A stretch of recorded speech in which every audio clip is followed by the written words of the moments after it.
Hi, everyone. Welcome to Chaos West at RC3.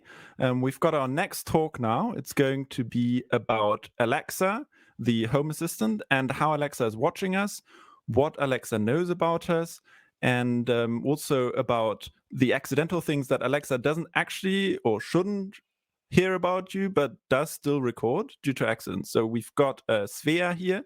She's a recurring speaker at C3. She's given around 3-4 talks so far, so we're looking forward to another one. That's always a good sign when people have been here before. And we've also got Maximilian Goller. He's at the Max Planck Institute for Security and Privacy in Bochum, and Lea, she's from Ruhr-Uni Bochum, working on IT security. They are so the talk is going to be pre-recorded. It's going to last around 40 minutes by Svea, and then afterwards we've got an extended Q&A session with all three of them. So as usual, we're very happy for you to ask questions on IRC in our standard RC3-CWTV channel, and on Twitter or Mastodon under the hashtag RC3CWTV. Let's start the talk. Hi, so nice to be here at RC3, the remote experience of my talk. And I'm glad that you tuned in and that you decided to listen to my experience and to my research. My name is Svea Eckert. I'm an investigative journalist with ARD NDR, which is Germany's biggest public broadcaster. And I'm basically into tech. I do everything which has to do with privacy and security and also with data protection. And last year, I did a research and I definitely want to share my experience and all my data and stuff I did there. And I did this research for around 6 months, decided in 2019 to collect Alexa data. So I had an Alexa in the living room for 6 months and wanted to know who is listening, how much is Echo or Alexa collecting, and what is happening with the data, or what can you do with it. And this research, it was published at Steuerung F, which is a pretty young format with the NDR, and you can also watch it there, but stay here because this is the background talk to the research, so you will definitely gain a lot of more insights here. Okay, then let's dive in. So first of all, I think it's pretty important to know why you definitely should look at smart speakers and at smart assistants, because they are on a rise. If this would be an actual stage, I would now ask everybody who has an Alexa at home, who is using Siri. But okay, this is not a real stage and I cannot see you. And probably with this audience, everybody would say, no, I don't use Alexa. But if you look at the numbers, then it's definitely on the rise. And in Germany, it's 1 out of 4. And in the US, it's 3 out of 4 people. And in China, it's even more. So smart speakers, smart assistants are here to stay and they are growing. And that's even more reason to look at them. Because when you look, where are they? Then you would see that Alexa is everywhere. It is in the car. It is in TV. Maybe you know Amazon Fire TV. And it is in your shower. Or it can be in your shower. So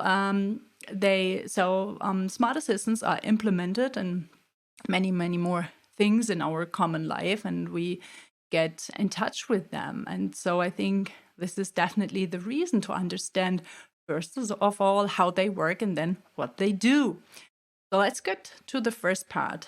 How does Alexa work? Alexa listens all the time. I think this is very important to know and to understand, that Alexa is always turned on and it is listening always with an internal chip. And It also is constantly sharing some metadata with Amazon. It's not voice data, but as researchers found out, Alexa shares information in regular intervals. And of course, Alexa is always looking for updates. But back to the voice data. As I said before, Alexa is always listening, but of course, it's not always uploading voice data. It is the internal chip.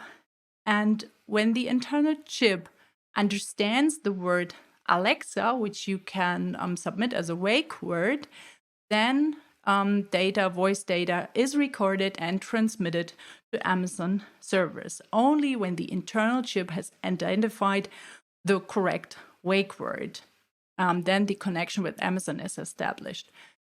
Now you would think, sounds great, huh?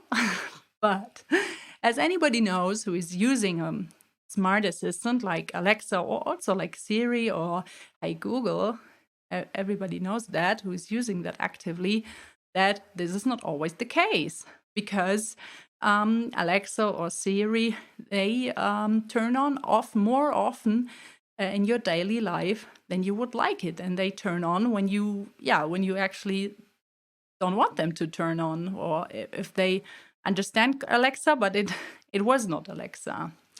And I definitely want to come back to this issue because then it, of course, gets interesting because probably this is the data you don't want to share. And I will go back to this when we look at my own data. To investigate this matter, I conducted an experiment. I installed an Alexa in my family's living room, as I said in the very beginning, and collected my own and my family's voice data for 6 months. I started in November 2019 and then ended in April 2020. And I want to start and share with you some misrecordings. And to do so, I think it's pretty good for you to get first some small understanding.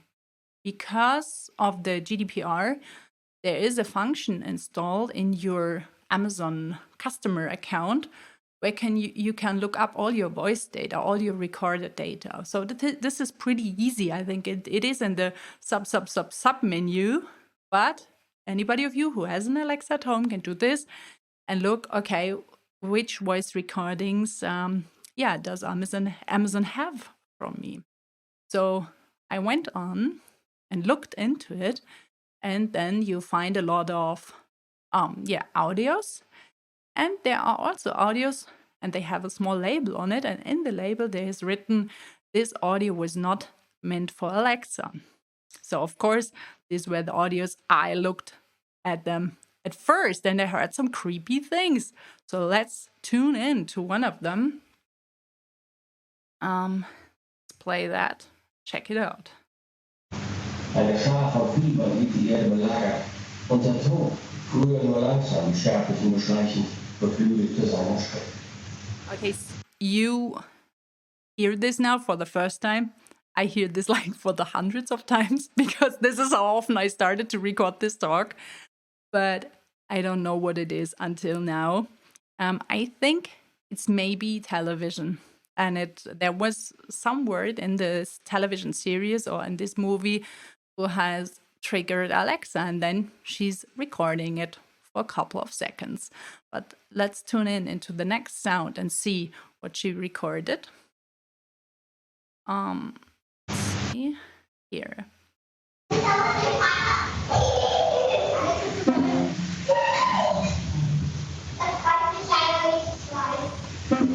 What you hear here is family chatter and blah blah of kids in the background. And I think Alexa always trying to understand something because you hear this signal like did it in the background. I don't know if you got that. So I think Alexa is trying to hear the wake word and is not identifying it, and then it's recording and recording and recording. So there are no big secrets told here. It's only chit chat and blabber. But anyway, it was kind of creepy for me sitting there looking at all this data from 6 months ago and hearing some chit chat or some strange voices from a movie. I might have seen in this time. So let's turn to the last one.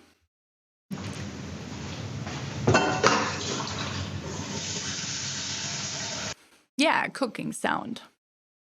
What has a cooking sound to do with the wake word? Why did she record that?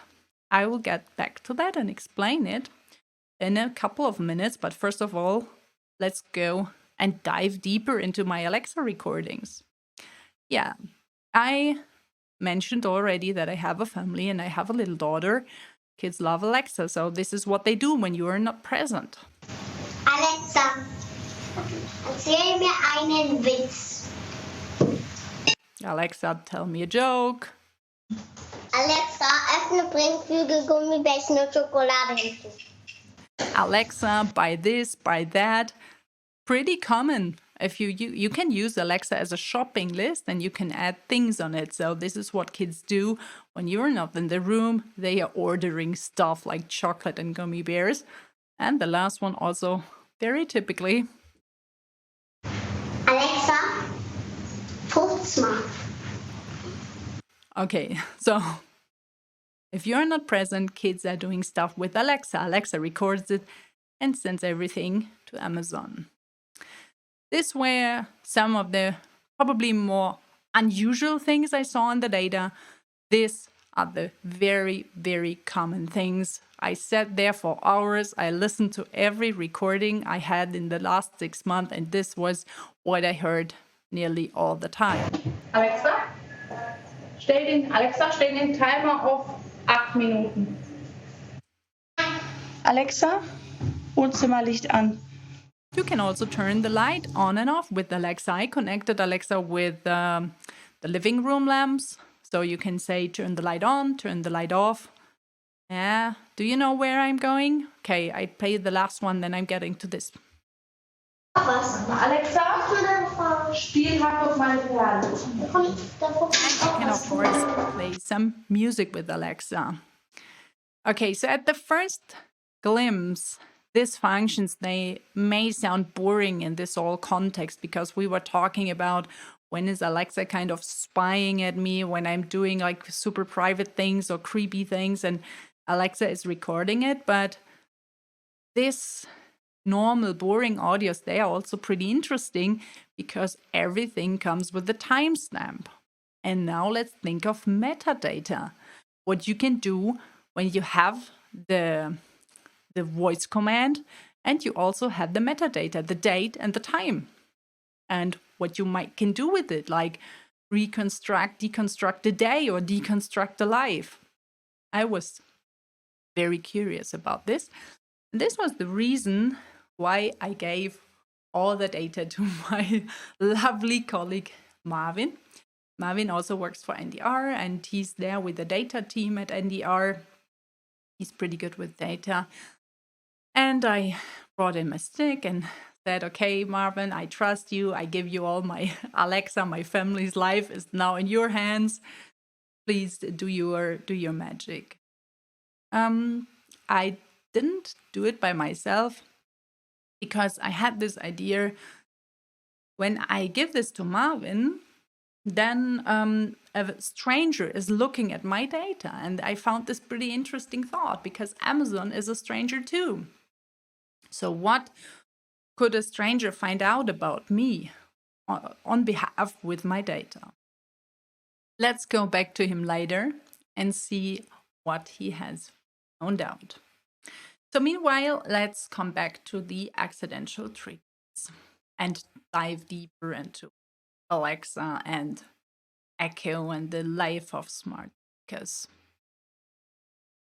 This is where these nice guys come to play. These are scientists from the Ruhr-Universität Bochum and the Max Planck Institute for Security and Privacy. They have conducted a pretty interesting experiment to find more about these accidental trigger. I visited them, I filmed them, I also had long interviews with them. And later on, I managed to ask two of them to come to our Q&A later. So if I now don't cover their experiment in all the deepness, you will later also get the chance to ask them about it. So let's dive in. What did they do? They built a living room, they simulated a living room, and they put a lot of smart speakers in there. So there was an Echo, there was a Siri, there also was a smart speaker from Google and from other players in the market. And then they started to play TV series like How I Met Your Mother, like Stranger Things, and all popular and common and favorite. I think Game of Thrones also was there. They played it like days and days and days and nights all the time to see when these smart speakers may accidental trigger and which words or which noises, which sounds make them wake up and how often, because they wanted to find out which are the sounds, which are the noises, and they also wanted to find out how robust are they.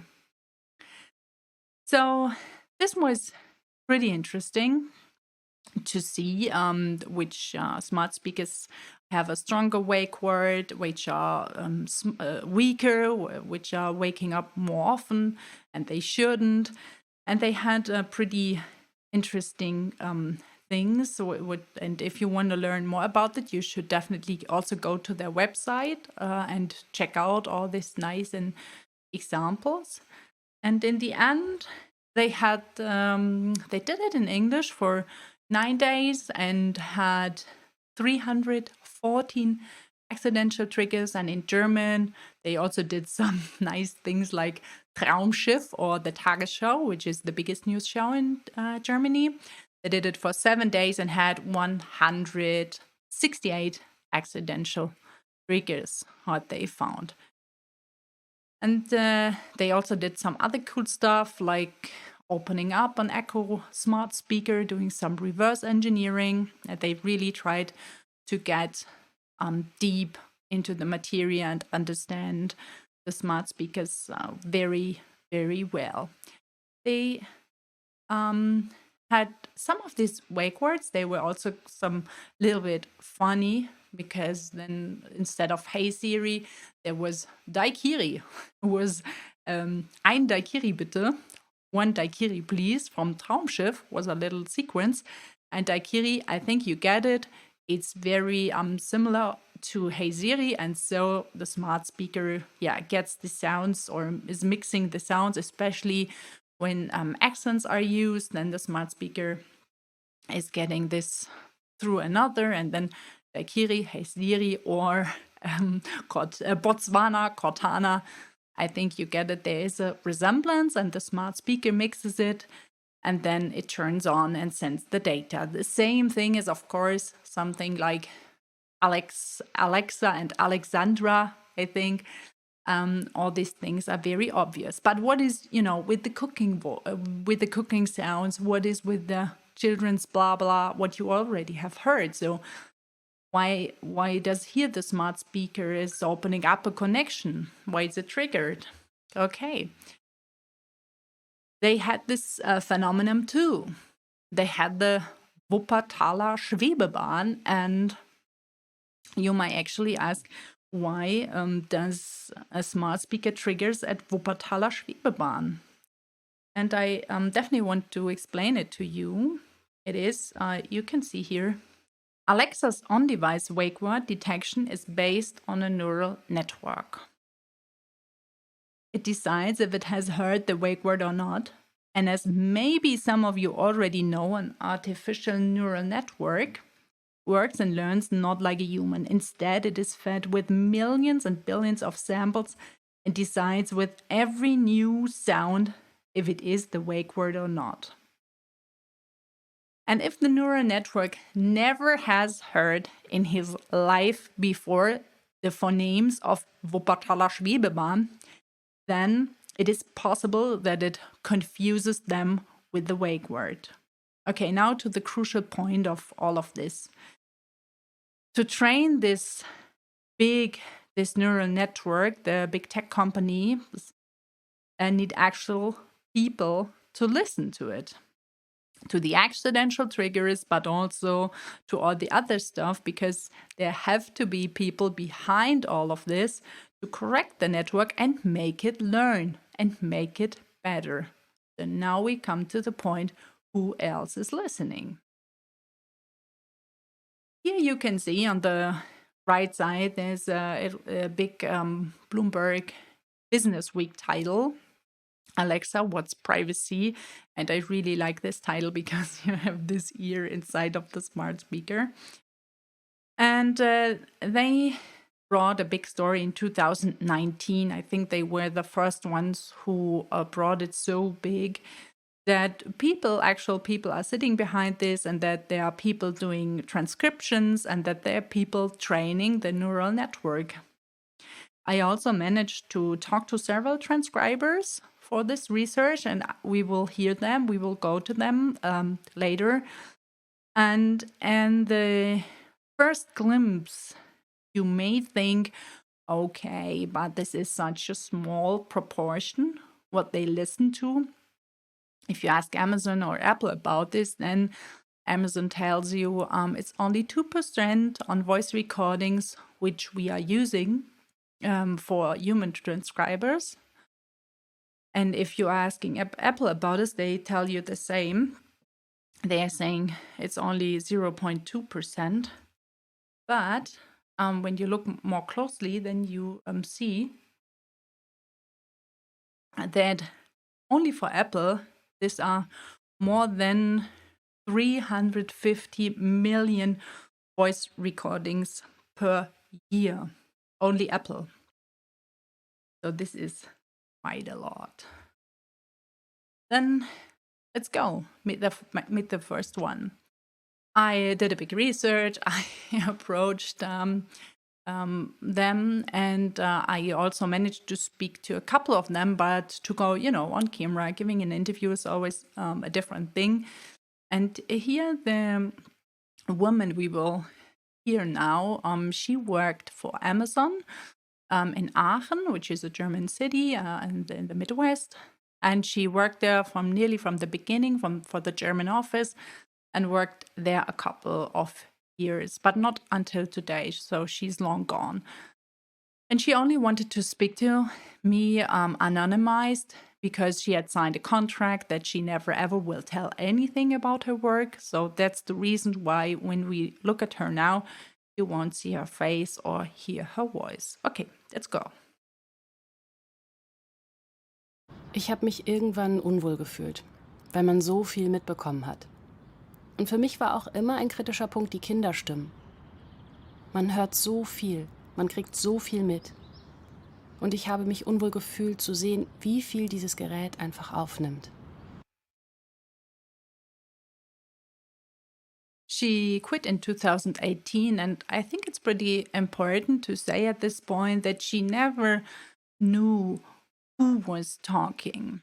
So she heard these voices, but there was no identification number, or this is your Amazon account number, or a name or something like this. Only when people are speaking loudly the name into the smart speaker, then she knew, of course, this is this or that person. Or she told me there was a person who told the smart speaker his credit card number. So of course she had his credit card number. But usually it was very anonymous job. But nevertheless, she felt more and more uncomfortable, because she got this feeling that she's listening and tuning in to actual people's life, and she felt uncomfortable about this. And I think I have to add up here that in this case, these were contractors. They were not paid so well.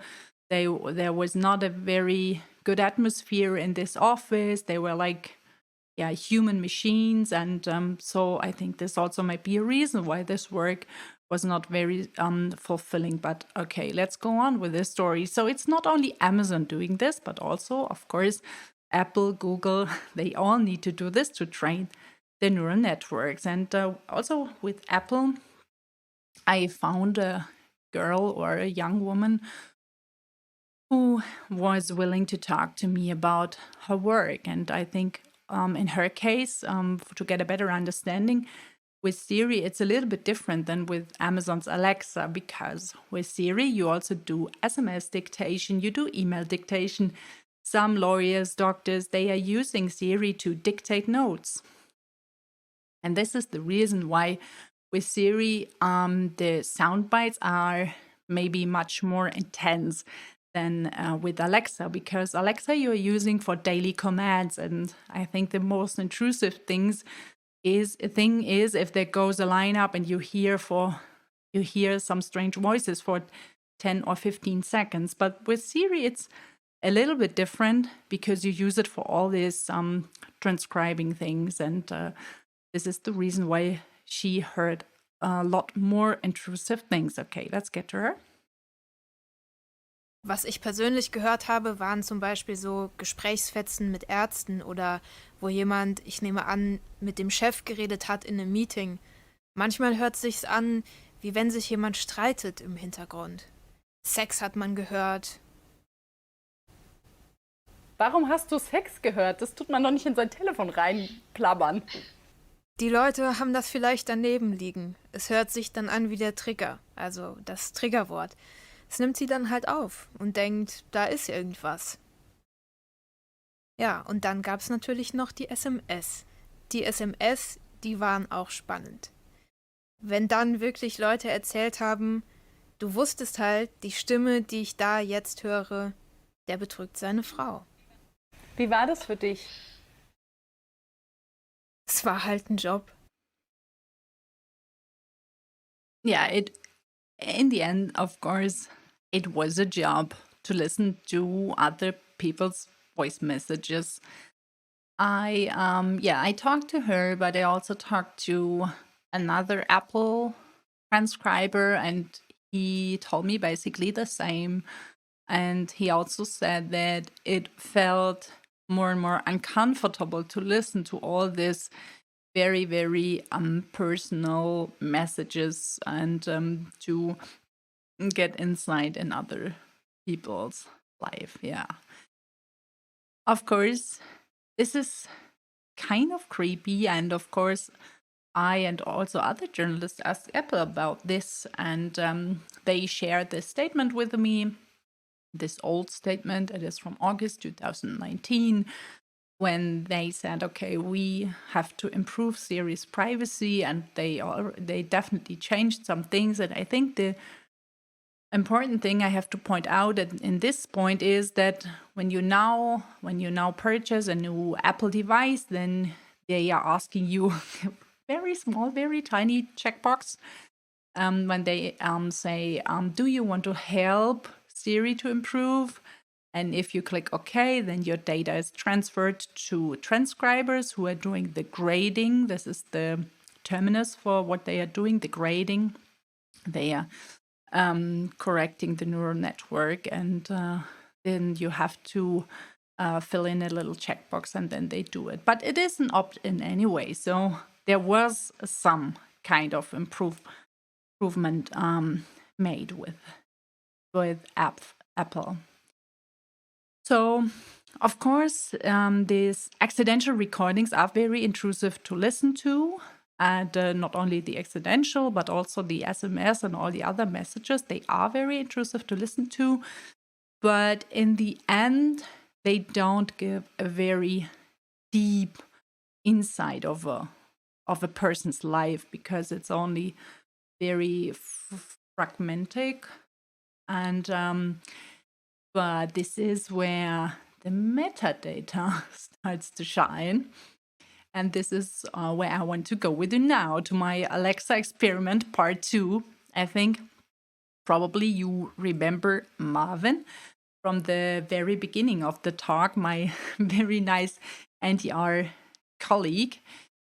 And if you recall, I gave him my Amazon Alexa data, not only the voice recordings, but voice recordings with timestamps. And after analyzing them, he got to know me and my family very well.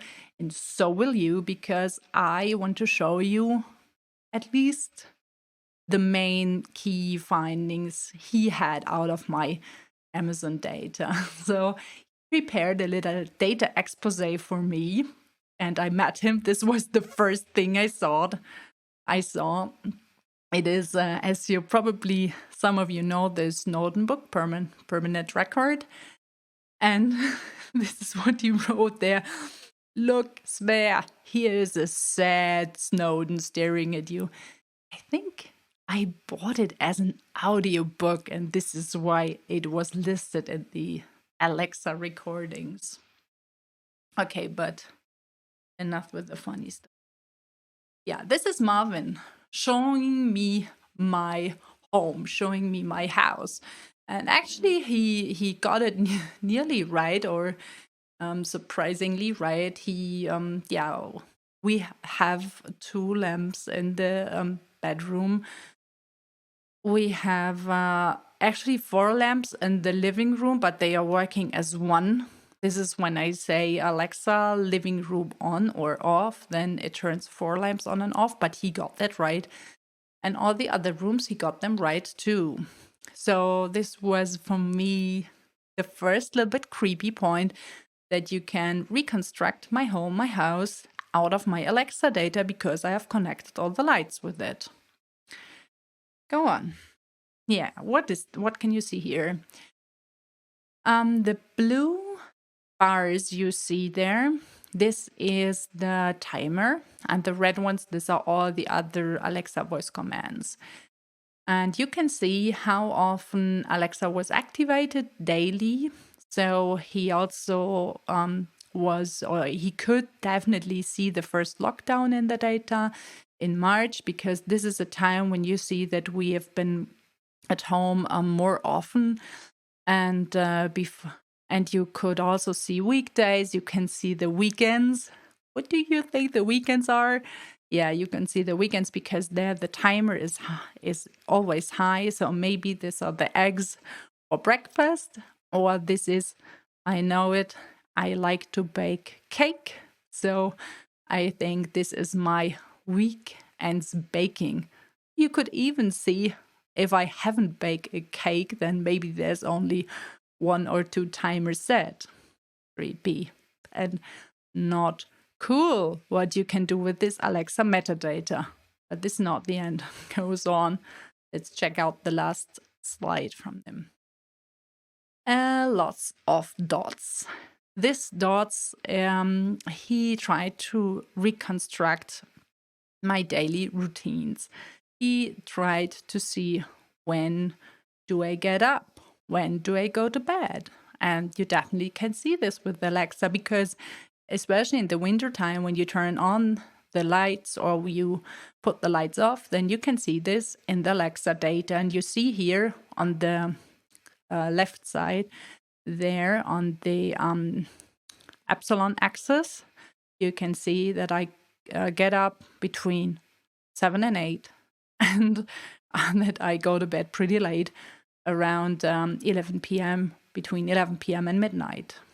So this is also something you can see with my metadata. And I'm pretty sure if you would have taken more time and more effort and start to combine the data, or look at other data from my life, you get a pretty good idea who I am. And I think it's definitely worth to think a step further, because you also buy stuff with Amazon. Maybe you have an Amazon Kindle, then you read books with Amazon, and in the end they get a pretty good idea what kind of person you are. And I think this is a very huge and vast data collection in the head of a super billion tech company. Let's jump to the conclusion. What does this mean? What is the idea in the end of all of this?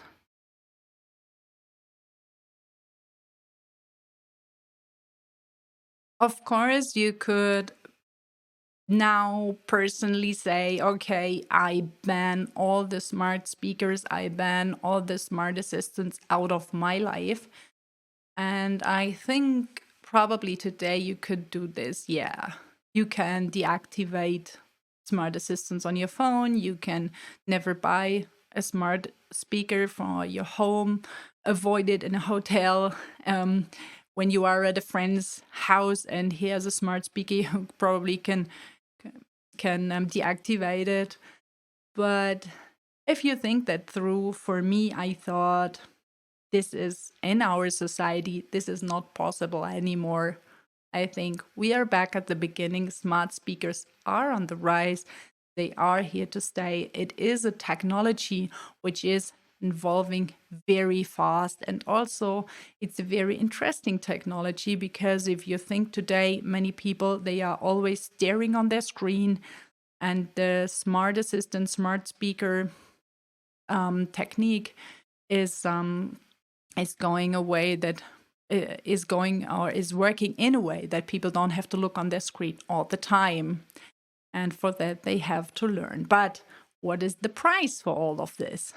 What is the price? Because in a way, people who are using this technology are unwillingly guinea pigs in the whole setup for the testing, and they are giving up their privacy for that. So I spoke with the data commissioner here in Hamburg about this problem and asked him what they are doing about this and what they are doing also to give boundaries to the big technology companies like Amazon, like Apple. And I must admit, the answer was disappointing because I definitely like GDPR and I always think GDPR is a pretty good idea or was a pretty good idea and is a good solution. But GDPR is not helping here because, for example, Apple is sitting in Ireland, Amazon is sitting in Luxembourg, and it always depends on the data commissioner's offices there if they are doing anything or if they are pursuing anything or pushing anything. And if they don't, nothing is really happening. And and there's always the thing with the opt-in and opt-out version. And for Amazon, it's still that you are opt-in when you buy it, when you set it up. It's always an opt-in, and you have to opt out. But I will get back to that. So the data commissioner did not really help me here, and I went on and asked again Apple and Amazon about this, and also the answers I already told you with Apple. They say, okay, we changed the way, it's an active opt-in now, which I think is kind of good. And they also said, yeah, we are not using contractors anymore. This is now done by Apple employees. What I personally think is kind of a wish-wash because who is now listening to my voice recordings? I think this doesn't matter for most of the people if they are Apple employees or if they are working for a subcontractor. But these are basically, I think, the most or two of the most important things they changed in 2019. With Amazon, it's a little bit harder because they did not change it into an active opt-in option. You are opt-in when you buy an Amazon, when you set up Alexa, you fill one checkbox, I agree with the terms and services and stuff and everything, and then it's gone. If you want to change then that, you have to go to the sub menu, and then you can opt out of the transcription mode. So if you don't want to have that, you would now go there and check out. But the data, of course, will be transferred anyway, but there won't be any human transcribers working with that. And they also said, okay, it's only Amazon employees working with your data. So it was not very satisfying, all these answers. And I was looking for a model which maybe give me a kind of a glimpse what could be a better solution for all of this. What can train a neural network and is not such a big deal for your privacy as a user from a device. And I found this and I like this idea very much. It's a Mozilla project. It's a Common Voice project, and you can give your voice data as a donor. It's basically like a crowdsourced project. You can speak in words, sentences, read a book, And this, when your voice is recorded and analyzed, and then it is meant to be a very big database with donated voices and not with harvested data from many people all of the world. So I like this idea, but I also read the rumors that due to Corona and stuff, maybe this project will be terminated. But I haven't found an official statement about this recent. But I like the idea very much. So I want to come to my final remarks and to my closing. So I think the first point and the one of the most important point to see and to understand with this talk is that smart speakers are collecting a lot of data, a lot.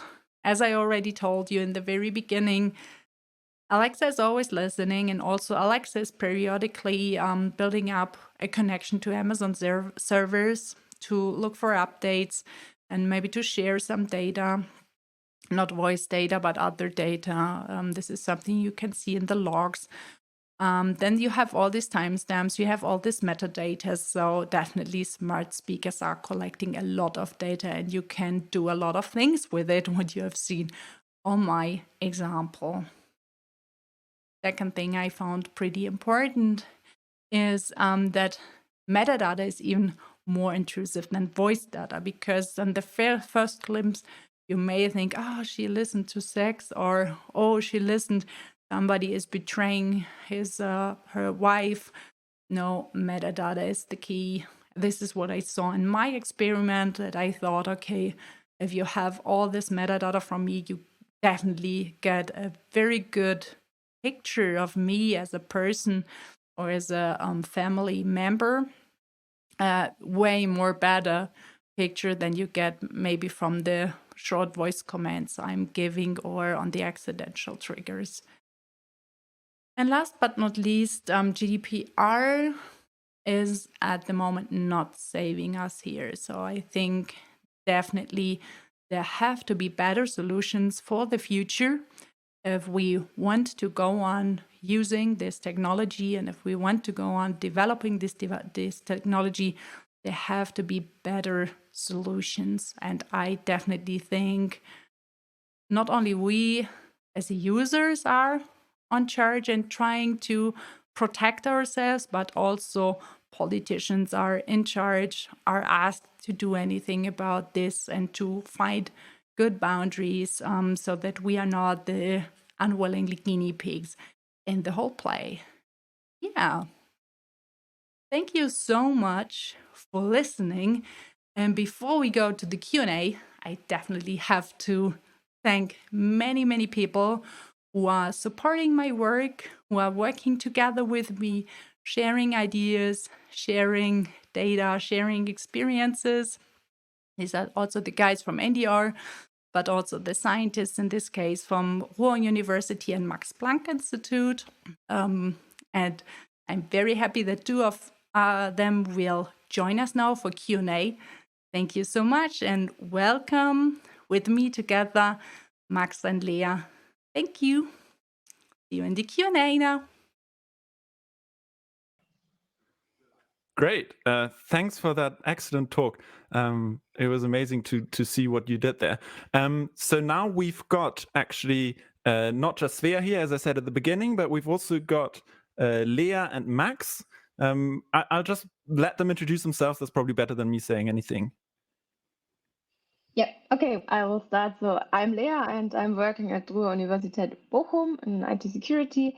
And in the research papers Svea introduced in her talk, I was focusing on the deep learning and the speech recognition part, and was looking into how the characteristics of such accidental triggers are, and how we can craft such triggers by looking at the phone-based distance of common English words to the respective wake word.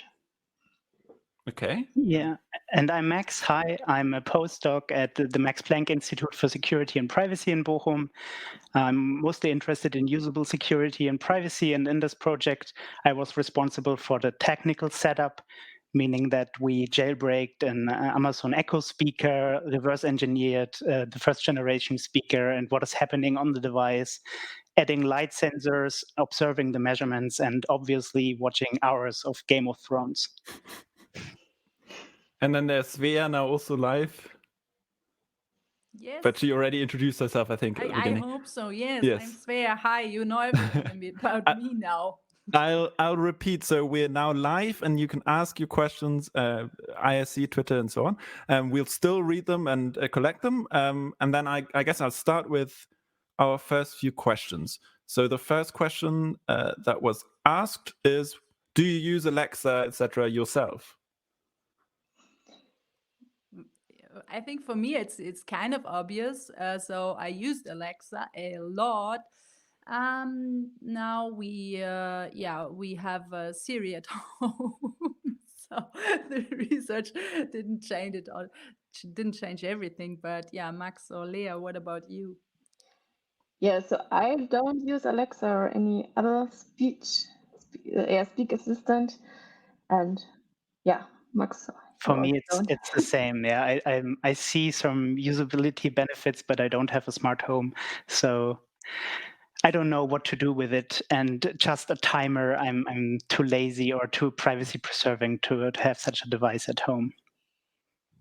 So it's so you even though you now know a little bit more, it hasn't changed your view a lot, what you've uncovered. Have you found any? Is there anything that surprised you in the course of your research? Something that you kind of didn't guess before?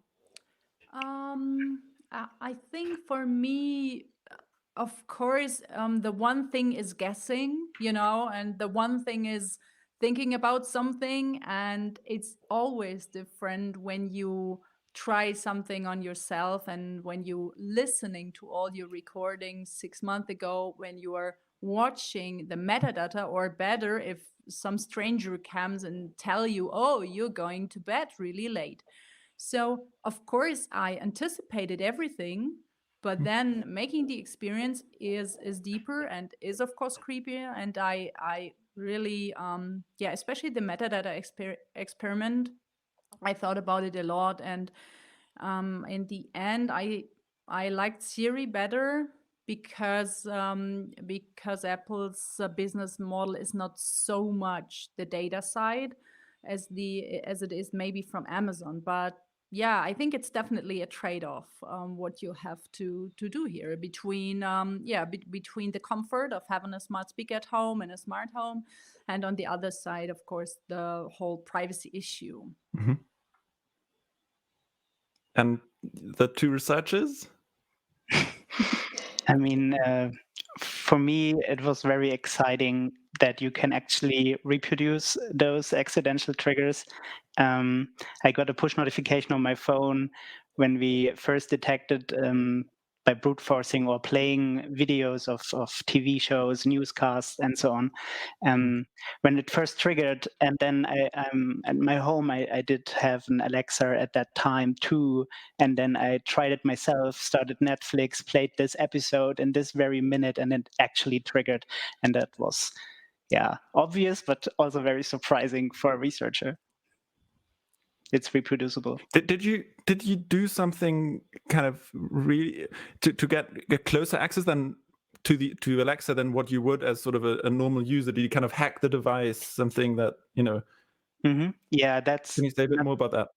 It's not our. Nothing we did, but we followed tutorials online because there was some previous work on that.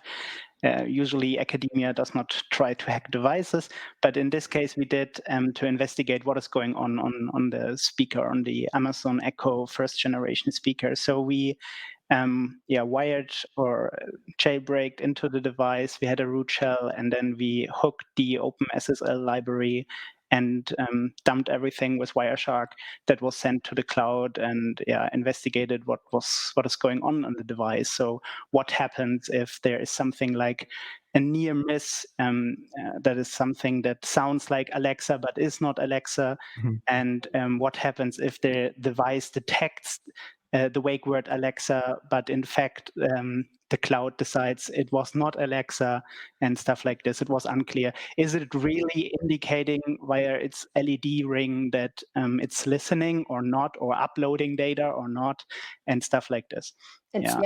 What we can say is that whenever the LED ring is on, there's never send data if the LED ring is not on. So even if there's an accidental trigger which is on the local device, but that is not verified in the cloud, the ring will turn on, and within 1 or 2 seconds, the cloud will decide if it was a trigger or not.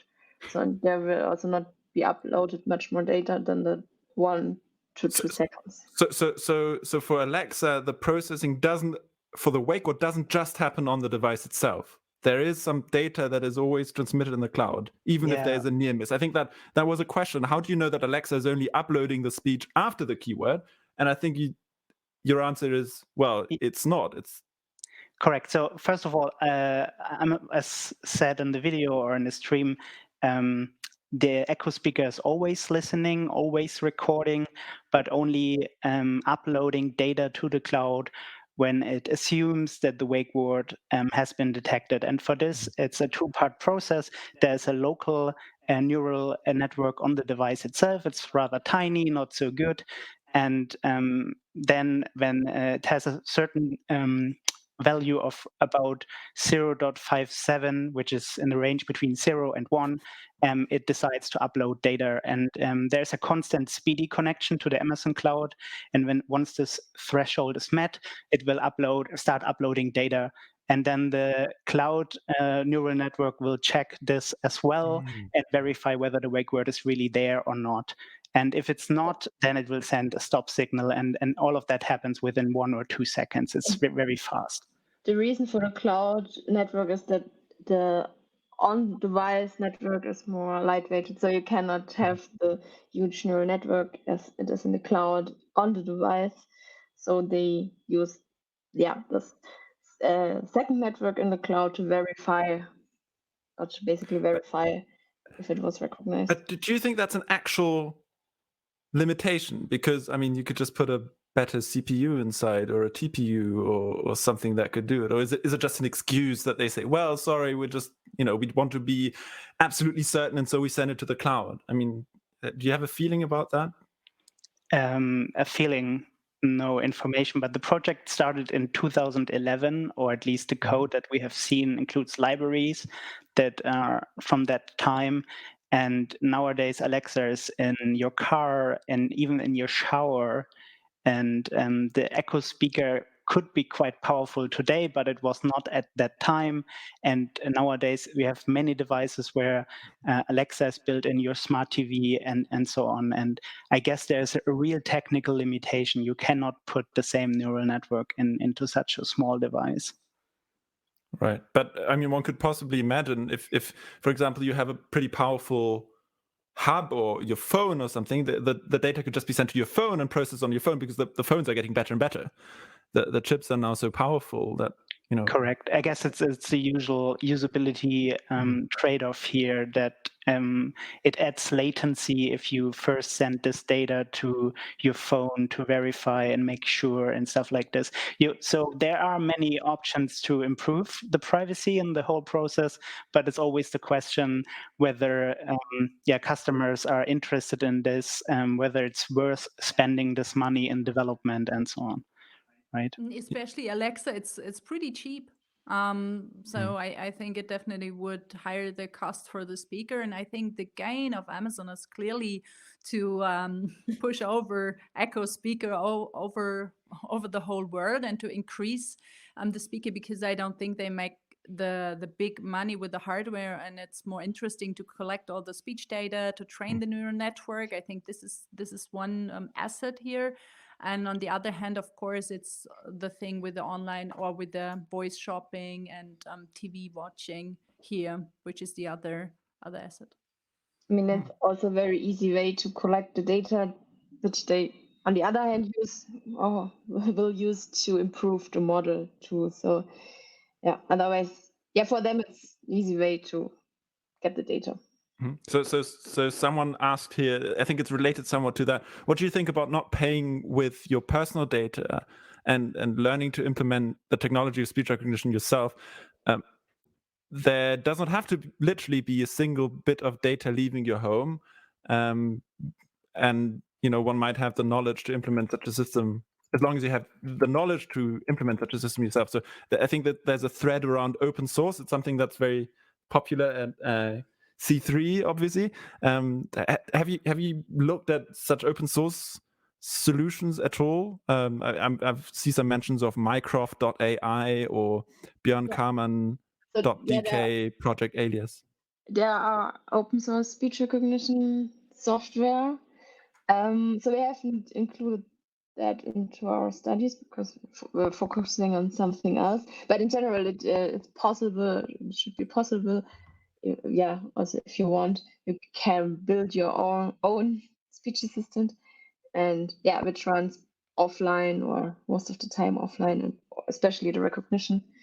I guess the first commercial implementation of this is this on-device speech recognition in the newer Google Pixel phones that is completely offline. So it can definitely be implemented even on limited hardware.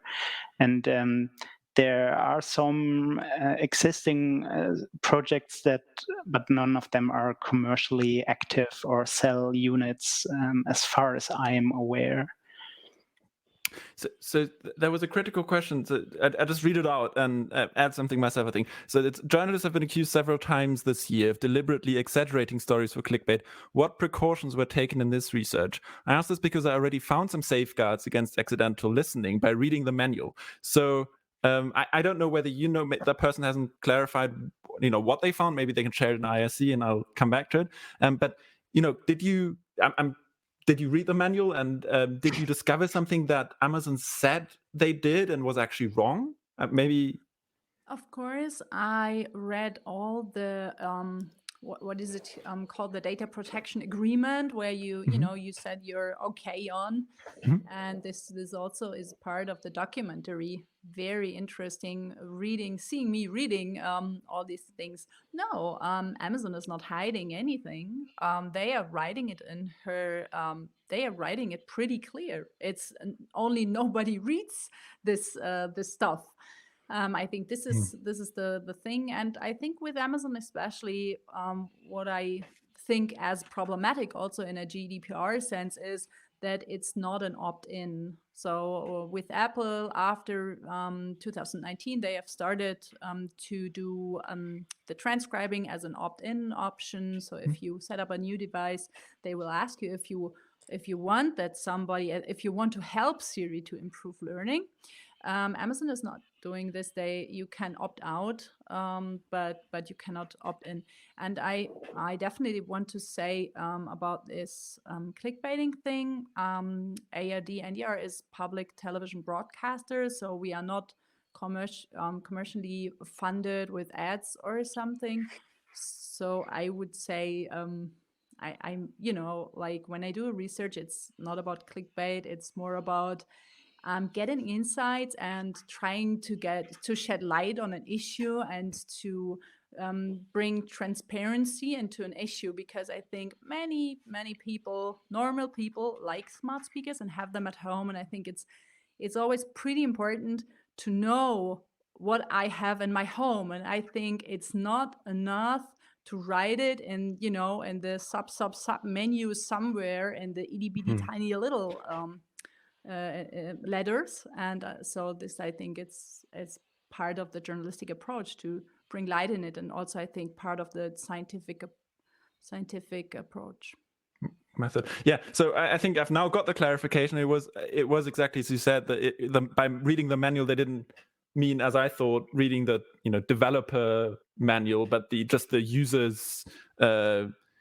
privacy options and whatever they pick. And you answered, I think, that question already. So I think we're happy there. Then there was a security question, which is, I don't know how much you know about this. How difficult would it be for an attacker to deploy a different wake word model to the device to get it to collect more data? Max, can you answer? Yeah, the wake word thing is quite interesting, but you don't need to. It's not that complicated. In fact, you can once you have physical access to the device and you have a root shell on it, you can mirror out everything that is said all the time. So you can dump it via a netcat to a remote server, for example. And there is a hyperlink in the paper on the website that points to a presentation that is exactly doing this. So they are wiretapping an Amazon Echo speaker. But first you need this physical access as far as I'm aware.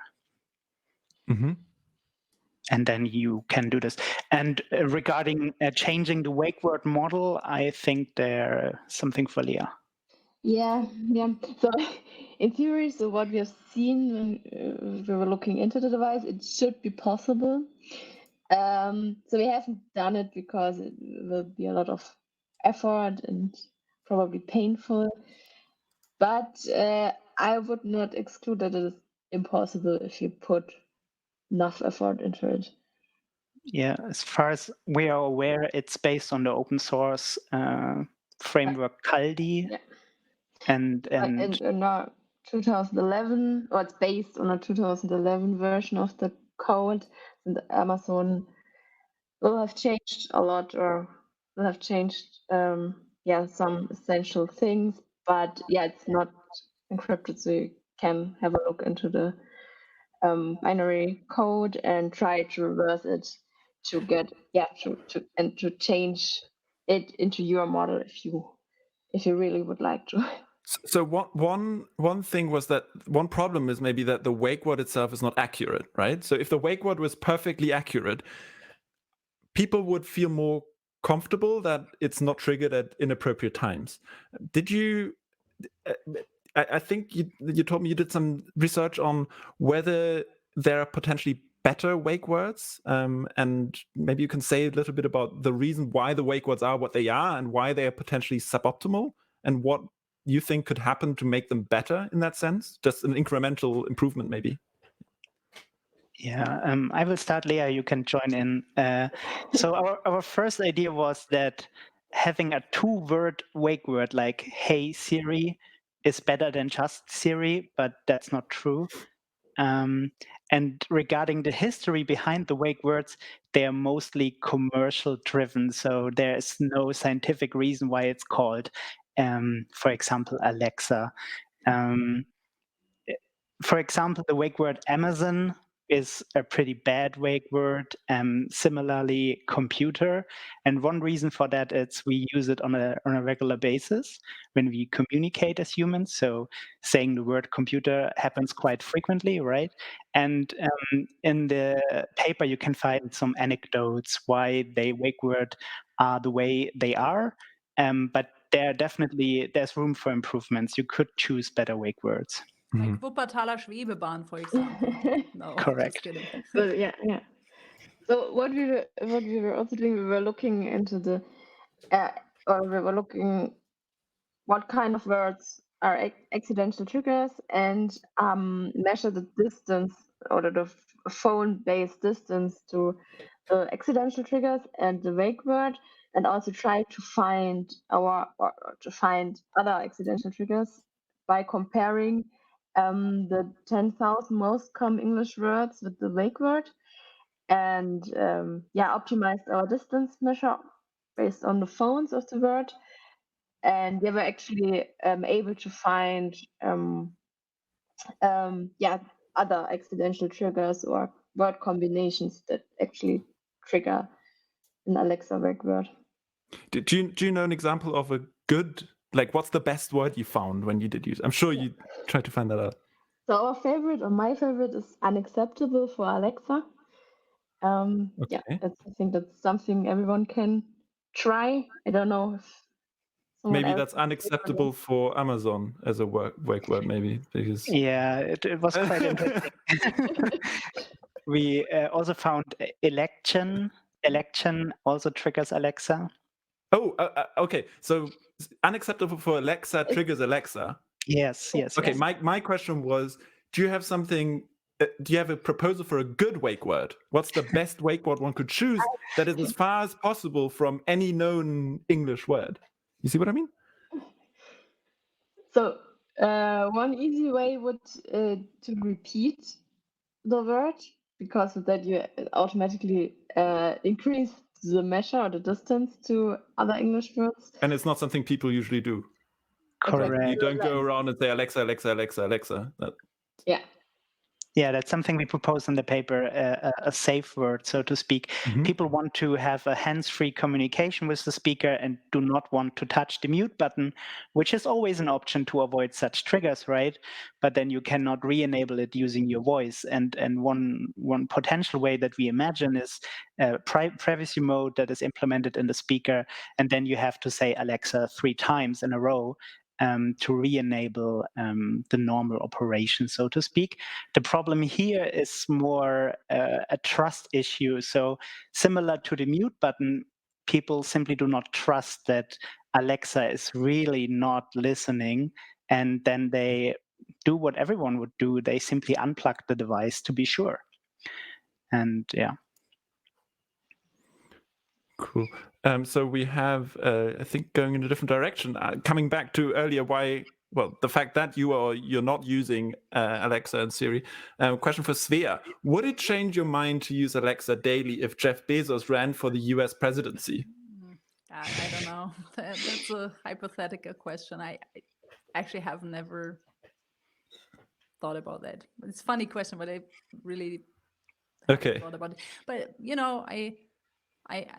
I really was fascinated by the film Her, where Joaquin Phoenix is always communicating with this artificial intelligence or with this neural network in his ear. And I think right now we are really far away from all of that, because when I'm communicating with Siri or also with Alexa, there is a lot of things not working, and so I think these devices definitely have to improve and to learn a lot, so that they function in a way that they are really helping and making daily life easier. But I'm definitely skeptical about this massive trade-off and about what I said in the conclusion about the guinea pig factor. And I haven't, or for me, there's not a real solution at the horizon. The only thing which I think is really interesting is what is said earlier, that Google has already implemented a neural network on the phone, which is working offline. But once it works offline, then it cannot improve. So you see, there is always this trade-off right now. Even though I think federated learning could theoretically help with that, and you could learn from it. Maybe. Leah? Yep. So yeah, with federated learning, it is possible that not everyone has all the data, or so it does not have all the information and can extract other meta information out of it, but every part only gets a part of the data, and the neural network for the recognition would then be trained in a distributed way. So they will send the results to update the neural network, but without a central instance having all the information to extract other information than the what is necessary to update the neural network. Do you think that sort of legal legal requirements could change, that those sorts of things are made mandatory, that the amount of data that's sent is reduced? Because I think that's a question someone said. They're not necessarily so worried so much about the people listening to recordings, but just that the fact that your very private data ends up in the hands of such an important corporation. It's like Big Brother in 1984. We really got to trust those people right now. Yes, and I think there's also another aspect I haven't covered this in my talk in all the details. But when you think it through, and when you think you have, for example, these transcribers on the other end, and you are saying, okay, call my friend Anna, for example, and Siri get it wrong, and the transcriber has access to your contacts. They have access to the names, not necessarily the numbers, but to the names of your phone book, because of course they only can correct things when they know what is right.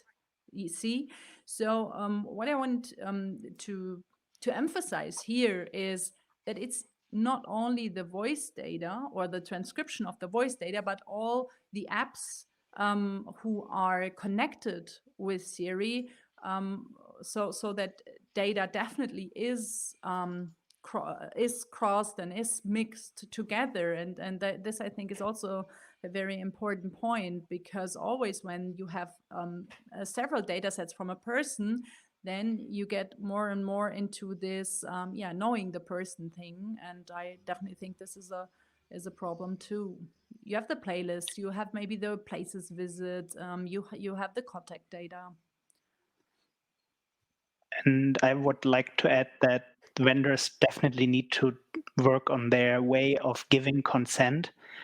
I was away during Christmas and updated to macOS Big Sur today, and the first thing that popped up was, oh, by the way, you can use Hey Siri, and the checkbox was crossed by default that all my voice data is uploaded to Apple, and you should implement real consent forms that users have the option to consent.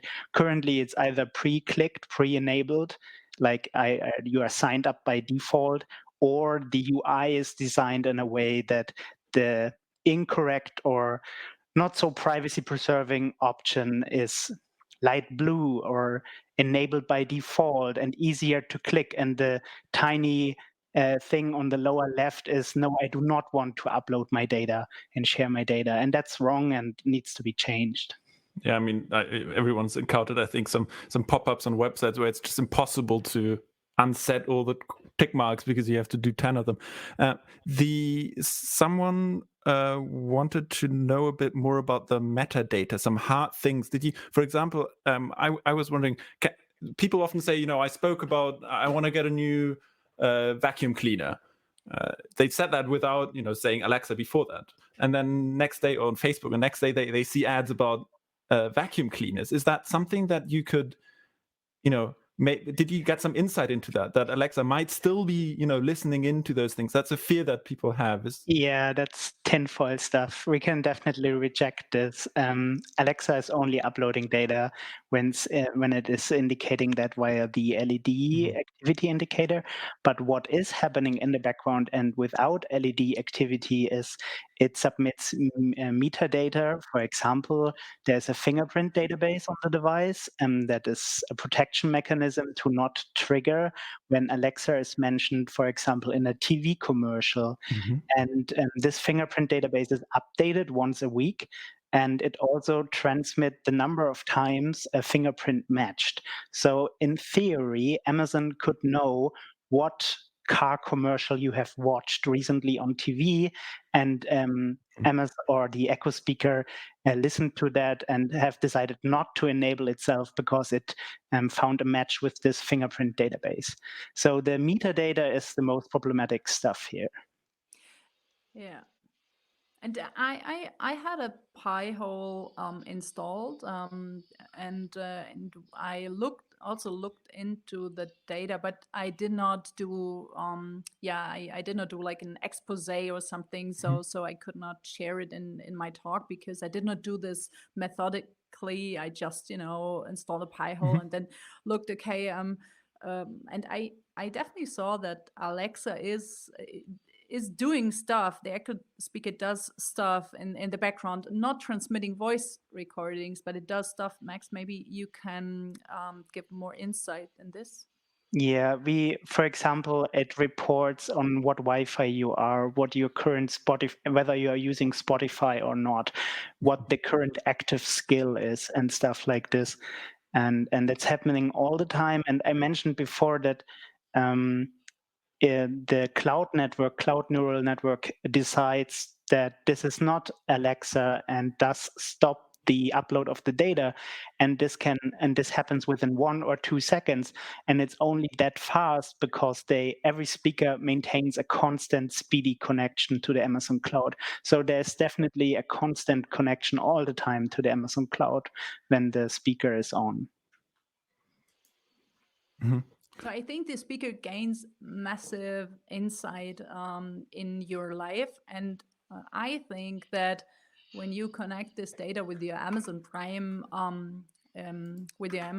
account, it is enough to to submit you a vacuum cleaner or stuff.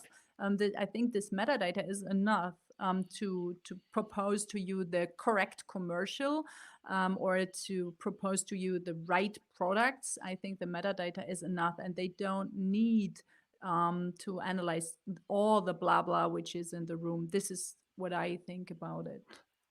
You might not be experts, but do you think that it's like, can you opt out of this metadata collection, or is that just something that's hardwired in there? Is that even legal under GDPR? That you like, it's not? Is it essential? I think there would need to be some.